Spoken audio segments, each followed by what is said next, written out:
Hi మామలు. ఈరోజు content ఏంటంటే ప్రతి ఒక్కరు ఒక బుక్ని చదువుతూనే ఉన్నారు. నేను కూడా ఇప్పటికీ చదువుతున్నాను నా బుక్. ఇప్పటికి మీరు కూడా ఆ బుక్ చదువుతున్నారు. కానీ ఆ పుస్తకం పేరేంటో మీరు చెప్పాలి. రేపు ఖచ్చితంగా చెప్తా ఆ పుస్తకం పేరేంటని. కాకపోతే అది అందరికీ అర్థమైనట్టు ఉంటుంది ఆ పుస్తకం, కానీ ఎప్పటికీ అర్థం కాదు. కానీ ప్రతిరోజు చదువుతూనే ఉంటారు. ఆ పుస్తకం పేరేంటో కామెంట్ చేయండి. వీడింట్రా కొత్తగా అడుగుతున్నాడు అనుకోకండి, బట్ అడగాలనిపించింది ఈ ప్రశ్న. నాకు ఒక్కడికేలా ఇలా అనిపిస్తుందో అందరికీ అనిపిస్తుందా అని. ఆ పుస్తకం ఎంత చదివినా అర్థం కాదు, బట్ ఆ పుస్తకం పేరు మీకు కూడా తెలుసు. ఖచ్చితంగా చెప్తున్నాను, మీకు కూడా తెలుసు. రేపు చెప్తాను. చెప్పేటప్పుడు మీరే అంటారు, ఇది మాకు కూడా తెలుసు, మా ఆలోచన కూడా ఇదే అంటారు.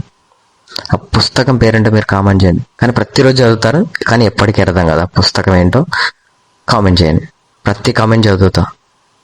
బాయ్. మరి రేపు చెప్తా పుస్తకం పేరేంటో.